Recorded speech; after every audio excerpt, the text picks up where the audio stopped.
Hola, ¿qué tal? Que tenga un buen día. Este curso es de electrónica y circuitos digitales. Mi nombre es Moisés David Reyes Frutel. Vamos a ver en lo que es la corriente en esta oportunidad. La corriente eléctrica es el flujo de electrones a través de un material conductor como un cable. Este flujo ocurre debido a una diferencia de potencial eléctrico entre dos puntos, lo que empuja a los electrones a moverse desde el punto de mayor potencial hacia el menor potencial. Estas se mide en amperios y puede ser de dos tipos principales, lo que es la corriente continua, que los electrones fluyen en una sola dirección, y lo que es la corriente alterna, lo que los electrones cambian de dirección continuamente. Para que todo esto produzca corriente eléctrica, debe existir un circuito cerrado que permite el paso continuo de electrones y una fuente de energía, como una batería o una fuente de voltaje, en este caso, lo que vendría a ser la electricidad en casa que tenemos. Aquí en estas gráficas podemos observar en lo que es la pila, que es continua, los electrones solo van en una sola dirección, en lo que es la corriente alterna.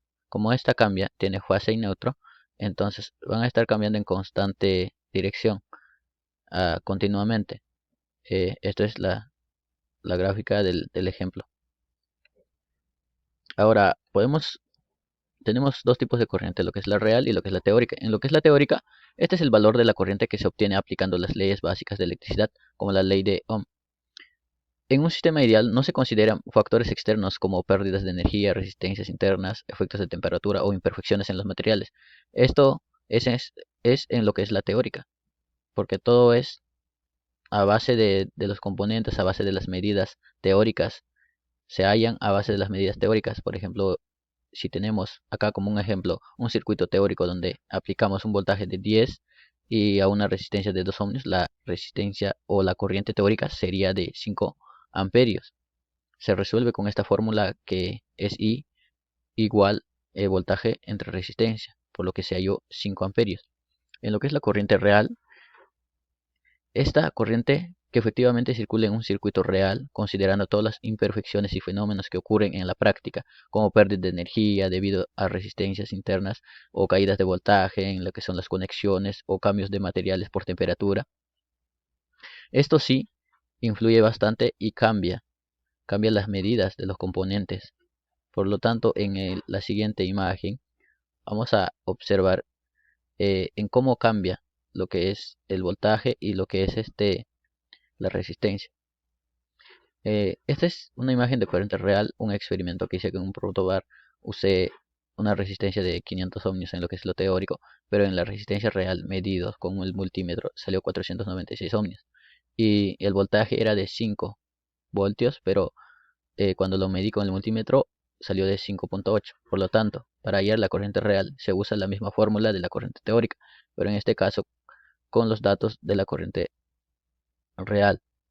El voltaje era de 5.8, se divide entre 496, que era la medida de la resistencia. Por lo tanto, la resistencia real medida es de 11.9 amperios, 11.9 miliamperios, perdón.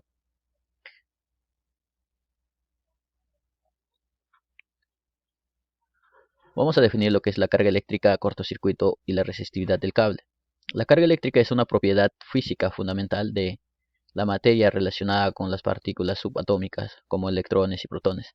Los electrones tienen la carga negativa, mientras que los protones tienen carga positiva. La interacción entre cargas eléctricas genera fuerzas eléctricas.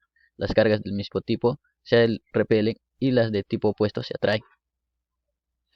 La unidad medida de la carga eléctrica se mide en coulombs con el símbolo C.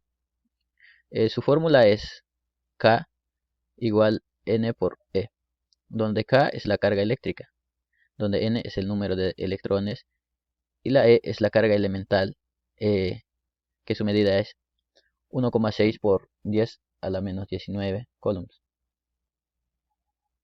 El cortocircuito. Un cortocircuito es una situación eléctrico en un circuito donde dos puntos de diferente potencial eléctrico se conectan directamente a través de una resistencia muy baja o nula, lo que provoca un aumento muy rápido y excesivo de la corriente. Y esto produce el cortocircuito.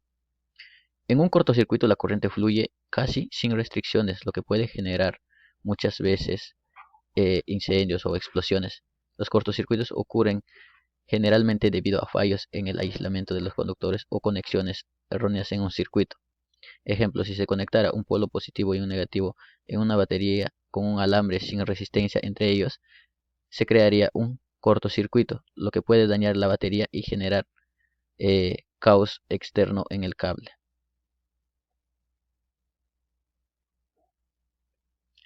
La resistividad del cable. La resistividad del cable es una propiedad intrínseca de un material que mide su capacidad para resistir el flujo de corriente eléctrica, dependiendo de la naturaleza del material y su temperatura. La fórmula de esta es R igual P por L entre A, donde R es la resistencia del conductor en ohmios, donde P es la resistencia del material en ohmios por metro, donde L es la longitud del conductor en metros, donde A es la área de la sección transversal del conductor en metros cuadrados. Es diferente para cada material. Por ejemplo, el cobre tiene una baja resistividad, lo que lo convierte en un excelente conductor, mientras que los materiales como el plástico tienen resistividades muy altas y actúan como aislantes.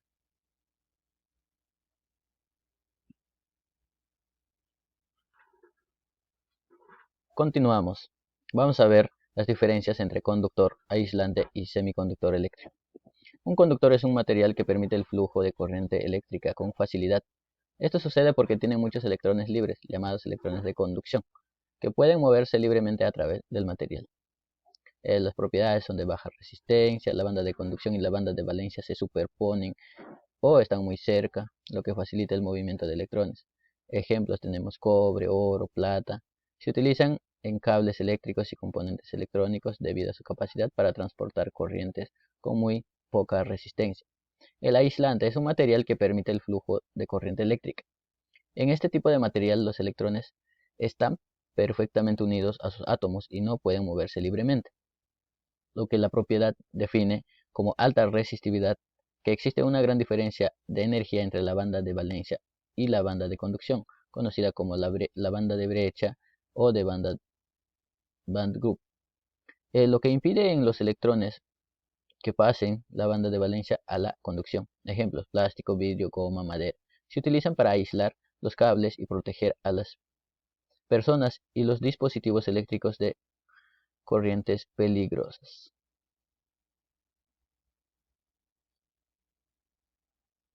El semiconductor es un material que tiene una conductividad eléctrica intermedia entre la de un conductor y un aislante. Su capacidad para conducir electricidad depende de las condiciones externas, como la temperatura o la presencia de impurezas. Propiedades: su resistividad está entre la de un conductor y un aislante. La temperatura ambiente. Algunos electrones pueden generar suficiente energía para cruzar la brecha banda entre la banda de valencia y la banda de conducción, permitiendo así la conducción de electricidad. La conductividad de los semiconductores puede mejorarse mediante un proceso llamado dopaje, que implica añadir impurezas controladas para aumentar el número de electrones libres o huecos. Ejemplos: el silicio, el germanio. Los semiconductores son fundamentales en la fabricación de dispositivos electrónicos como transistores, diodos y circuitos integrados. Aquí podemos ver la tabla del conductor, aislante y semiconductor. Vamos a explicar cuáles son los elementos de la tabla periódica que trabajan como semiconductores. Son aquellos que tienen una conductividad eléctrica intermedia entre los conductores y los aislantes. Entre ellas los más comunes son silicio, que es del grupo 14, su número atómico es 14 también, y se aplican en lo que es el silicio dopado, se utiliza en lo que es la fabricación de transistores, circuitos integrados, lo que son chips, y paneles solares o células solares. Esta tiene como configuración electrónica Ne3S al cuadrado, 3P al cuadrado. El germanio. Esta es lo que es del grupo 14, su número atómico es 32. Y esta se aplica en lo que es la electrónica moderna en comparación con el silicio y el germanio. Se emplea en detectores de infrarrojos y algunos dispositivos ópticos. Su configuración electrónica es A3D a la décima, 4S al cuadrado y 4P al cuadrado.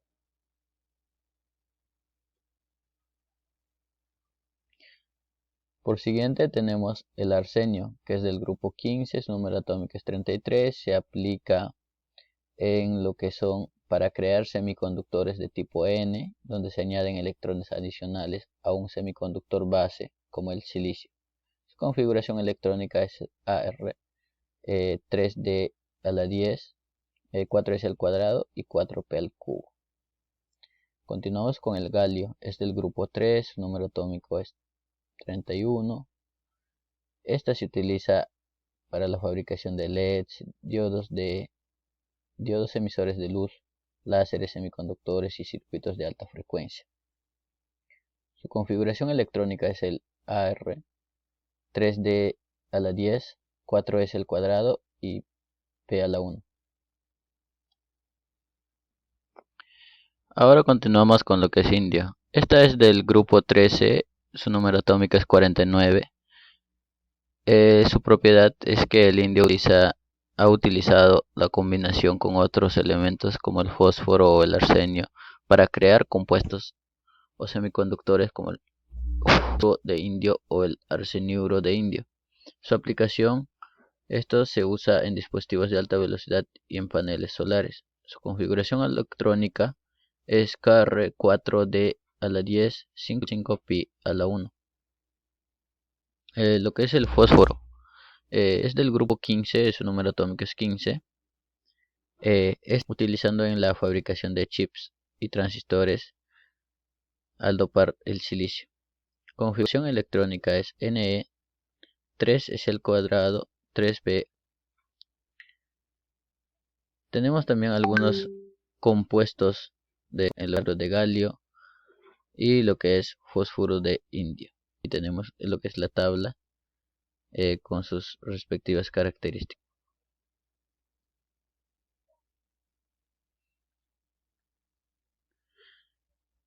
En este punto encontramos en la tabla lo que son sus características en cuanto a valencia, configuración electrónica, peso atómico, número atómico, electronegatividad y dónde se puede encontrar. Para no alargar mucho, es el todos sus datos ahí y se puede encontrar en lo que es arena y cuarzo sílice y dióxido de silicio. Germanio se puede encontrar en minerales como el argirodita germanita. El arsenio en minerales como la arsenopirita. Lo que es el galio es el subproducto de la refinación de aluminio y zinc. El indio es el subproducto del procesamiento de minerales de zinc, plomo y cobre. En lo que es el fósforo es el mineral de fosfato como la opatita.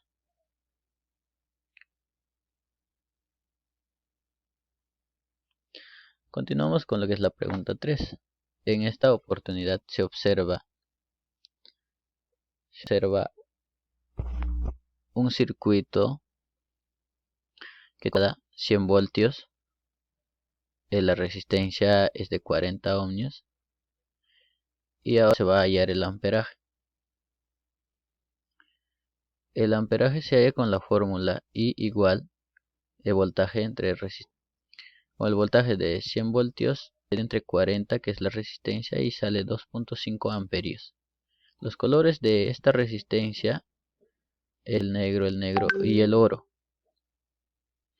El amarillo, que es 4, el negro es 0, y el multiplicador por 1, que es negro también, y el oro, que es la tolerancia. Ahora pasamos a lo que es la pregunta 4. Aquí nos mandan a calcular en lo que es en paralelo y en serie para las resistencias de 640 ohmios. Una conexión paralela es donde las resistencias tiene una misma diferencia de potencial y la resistencia equivalente se calcula con la siguiente fórmula, que es 1 entre R más 1 entre R, donde eso sería igual a 1 igual a R. La resistencia equivalente en este caso vamos a hallarlo 1 entre 600 más 1 entre 400. Por lo tanto, haciendo la multiplicación en áspero, la resolución al final salió 1 entre 240. Invirtiendo estos valores, la resistencia T sale igual a 240 ohms. Aquí podemos ver su gráfica, cómo es la gráfica cuando una conexión es en paralelo. Continuemos.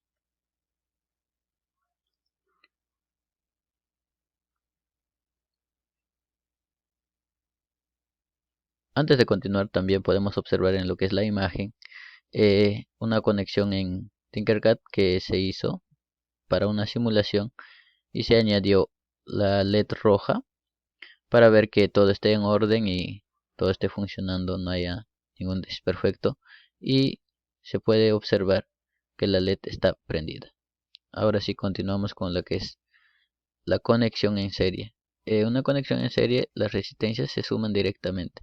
Por lo tanto, en esta parte es más sencillo, se suma lo que es la resistencia 1 más la resistencia 2, que en total serían 1000. La resistencia equivalente es 1000 y por lo tanto aquí tenemos una gráfica de una conexión en serie. Y también tenemos la gráfica en Tinkercad de una conexión en serie que es más fácil. También se le añadió la LED para poder observar que todo esté en orden. Y esta es una conexión en físico. Es una simulación de una conexión en serie y una conexión en paralelo. En esta oportunidad sí, lo que puse la R1 y la R2 lo puse de 500. Por lo tanto, esta sería una simulación o una gráfica de cómo quedaría hecho en físico. Es el protoboard. Como la primera gráfica acá podemos observar que es de serie y el segundo que es de paralelo. Ahora pasamos en lo que es la pregunta número 5. Vamos a hablar lo que es el condensador. Un condensador eléctrica en forma de un campo eléctrico entre dos placas metálicas o conductoras llamadas placas o electrodos, que están separadas por un material aislante conocido como dieléctrico. Su funcionamiento es cuando se aplica un voltaje a través de dos placas del condensador. Los electrones se acumulan en una de las placas, entre paréntesis, lo que es la placa negativa, mientras que la otra placa se queda con una falta de electrones, lo que es la placa positiva. Este proceso crea un campo eléctrico entre las dos placas y almacena energía. El condensador puede liberar esta energía cuando sea necesario en el circuito. Sus características principales son capacidad de almacenamiento y carga y descarga. En capacidad de almacenamiento se mide faros que indican el condensador por cada voltaje aplicado. Los valores son microfaradios y picofaradios. La carga y descarga. Los condensadores pueden cargarse y descargarse rápidamente, lo que los hace útiles en circuitos de temporización y filtrado.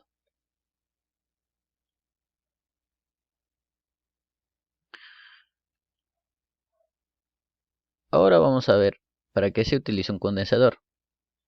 El almacenamiento de energía se utiliza para el almacenamiento de energía. Almacena pequeñas cantidades de energía eléctrica que pueden librarse rápidamente en momentos específicos. Se usa para el filtrado. En cuanto a esto, los condensadores eliminan el ruido de señales eléctricas en fuentes de alimentación y circuitos de comunicación. En lo que es el acoplamiento y desacoplado, permite la transferencia de señales de una parte del circuito a otra sin permitir el paso de corriente continua. La regulación de corriente alterna ayuda a suavizar las fluctuaciones de la corriente alterna en sus sistemas de corriente continua.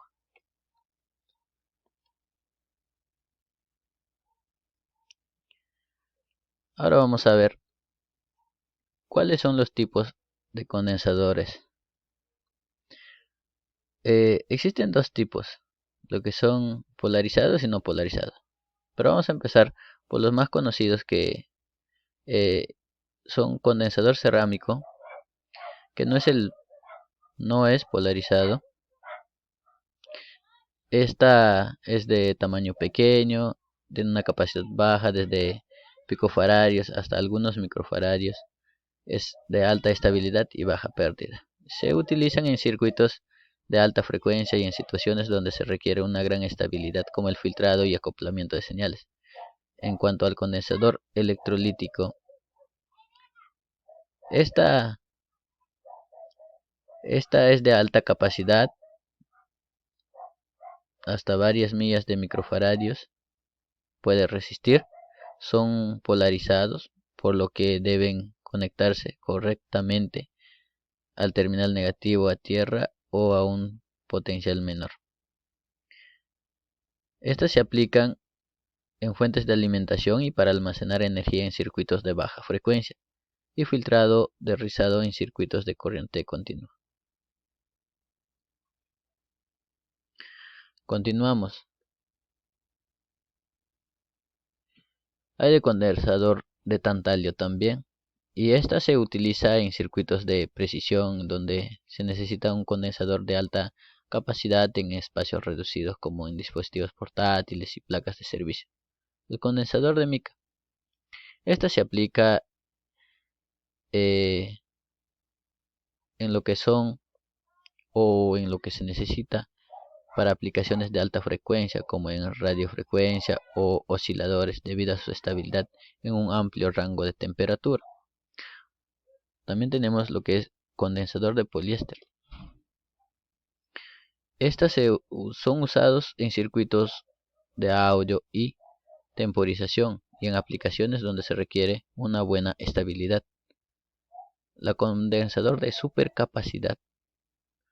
Esta se aplica o se usan en sistemas de respaldo de energía, almacenamiento de energía y fuentes de alimentación de energía.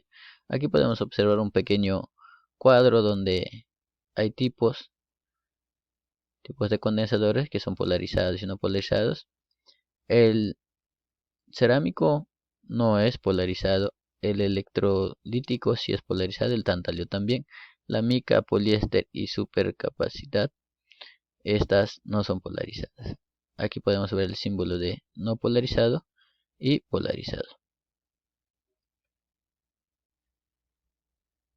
Continuamos. Ahora vamos a ver las conexiones en serie y en paralelo con las siguientes fórmulas de los condensadores. En lo que es en serie tenemos la fórmula de lo que es 1 entre cada diferencia en microfaradios. 1 entre condensador 1, 1 entre condensador 2, y así sucesivamente se va sumando, dependiendo de cuántos condensadores en serie se debería de hallar. Aquí tenemos como ejemplo de 10 microfaradios y de 20 microfaradios. Se van a dividir 1 entre 10 y 1 entre 20. Estas se solucionan. Bueno, yo lo solucioné resolviendo y multiplicando en aspa. Me salió 3 sobre 20 y al final esta dividida sería 6,67 microfaradios. Y eso sería en lo que es en la conexión en serie. Por otro lado tenemos lo que es la conexión en paralelo. Si tenemos dos condensadores en paralelo de 10 microfaradios y de 20 microfaradios, la capacidad total será de 30, porque solo se suman. Y abajo tenemos la gráfica de cómo es en serie y cómo es en paralelo.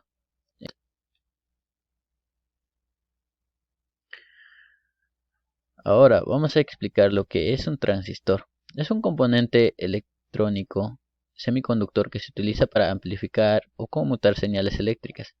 Es uno de los componentes clave en los circuitos electrónicos modernos y se utiliza en una amplia gama de dispositivos, desde computadoras, teléfonos móviles hasta radios y electrodomésticos. Su estructura básica tiene tres terminales. Lo que se conoce como BEC, que es la base, emisor y colector. La base controla el flujo de corriente entre el emisor y el colector. El emisor es la fuente de electrones para transistores NPN o huecos para transistores PNP. Colector recoge los electrones o huecos que se mueven a través del transistor. Tipos de transistores. Existen dos tipos de transistores bipolares de unión BJT, el transistor NPN. En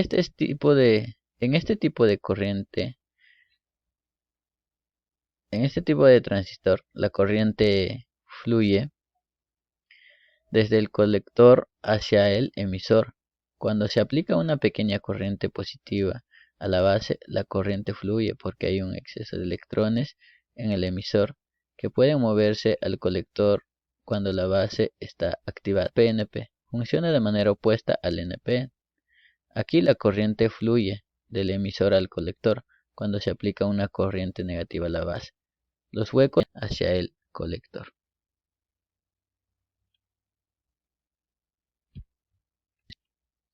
Continuamos hablando de lo que es el funcionamiento del transistor. El modo de corte.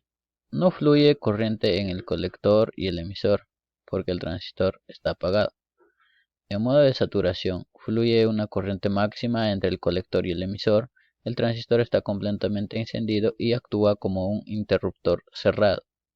En el modo activo, el transistor actúa como un amplificador, donde una pequeña corriente en la base controla una corriente mucho mayor entre el colector y el emisor.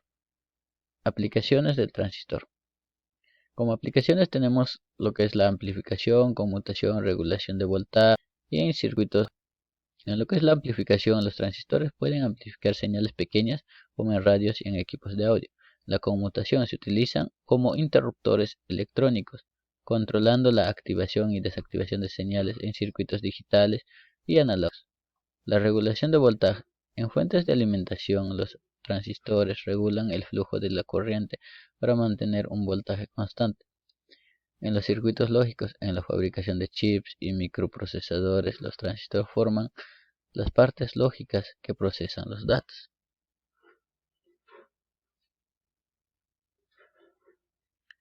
Ahora vamos a ver la diferencia entre NPN y PNP. En lo que es la polaridad de la corriente, el NPN, la corriente fluye del colector al emisor cuando se aplica una pequeña corriente positiva a la base. Este tipo de transistor es más común y se activa cuando la base recibe una corriente positiva respecto al emisor. PNP. La corriente fluye del emisor al colector cuando se aplica una pequeña corriente negativa o voltaje negativo a la base. El transistor se activa cuando la base está en un potencial más negativo que el emisor. En lo que es la dirección del corriente, NPN al emisor, mientras que los electrones fluyen desde el emisor hacia el colector. En lo que es PNP, la corriente fluye del emisor al colector, pero los electrones fluyen en dirección opuesta del colector al emisor. En lo que es la activación, NPN se activa cuando la base recibe una señal de corriente positiva respecto al emisor, es decir, la base debe estar en un voltaje más alto que el emisor para que el transistor se active. En lo que es PNP, se activa cuando la base está a un voltaje negativo respecto al emisor, es decir, debe estar en un voltaje más bajo que el emisor para que el transistor se active. En el uso común, el NPN es el tipo de transistor más utilizado en circuitos porque su funcionamiento es más eficiente para aplicaciones de conmutación en corriente continua. Los transistores NPN suelen ser preferidos por su facilidad de control en circuitos donde la tierra o voltaje es común. En PNP se utilizan principalmente en aplicaciones donde el voltaje negativo es más fácil de implementar o cuando se requiere que la corriente fluya en la dirección opuesta. Es menos común que el NPN, pero se utiliza en circuitos de polaridad inversa. En lo que es flujo de corriente en el circuito, en el transistor NPN, la corriente fluye del colector al emisor y la base recibe una corriente pequeña para activar el flujo de corriente más grande. En lo que es el transistor PNP, la corriente fluye del emisor al colector y la base recibe una corriente negativa o succión de electrones para activar el flujo. En lo que es el símbolo tenemos en lo que es el NPN y el PNP. En cuanto al NPN, su símbolo, la flechita sale hacia afuera. En lo que es PNP, su símbolo va en dirección a lo que es el base.